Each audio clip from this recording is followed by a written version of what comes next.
Have you ever felt that a gaming console you once adored has lost its spark? Remember the excitement of unboxing your Nintendo Switch, feeling like you had the world of gaming at your fingertips? That thrill can fade, leaving your console gathering dust on the shelf. As time went on, my initial love for the Switch began to wane. Sure, new game releases would occasionally reignite my interest, but the allure was fleeting. Uh, I found myself wondering if Nintendo Switch Online could breathe new life into my gaming experience. Um, After all, it promised a treasure trove of classic games, uh, true to the. However, since its launch in 2018, my enthusiasm has dwindled, revealing a service that feels underwhelming. Despite its affordable price, Nintendo Switch Online fails to justify its existence. It offers online play and access to nostalgic titles from systems like the NES and SNES.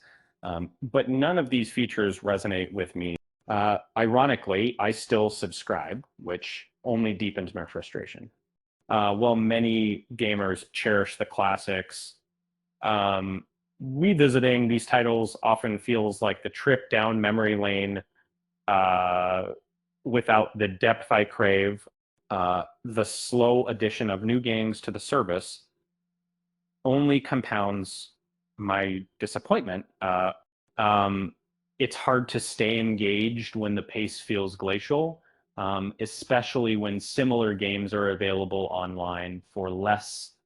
Uh, and as a movie enthusiast, I can't help but compare Nintendo's uh, approach to its competitor.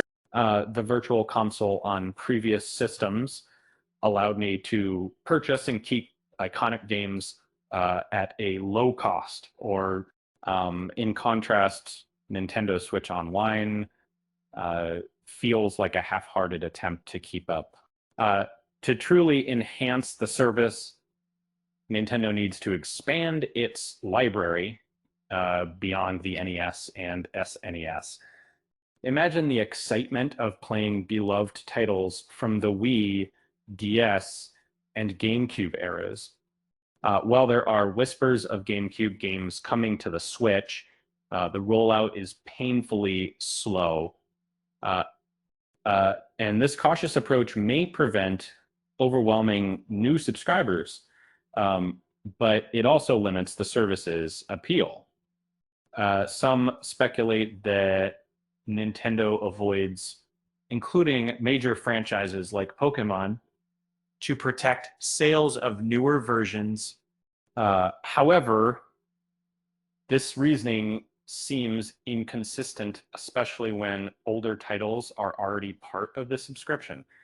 The slow addition of games not only frustrates fans, but could also impact Nintendo's bottom line.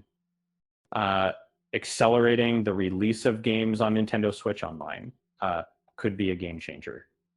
Uh, it would provide a legitimate alternative to those resorting to uh, emulation, potentially increasing the service's value by including titles from the DS and Wii.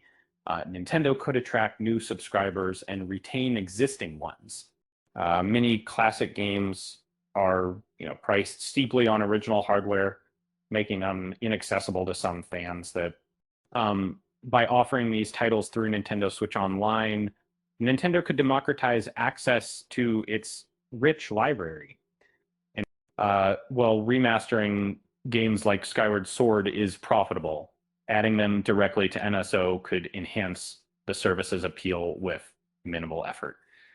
Um, so what do you call a Nintendo Switch that can't find a game? A switch off. With that said, thanks for watching, and until next time.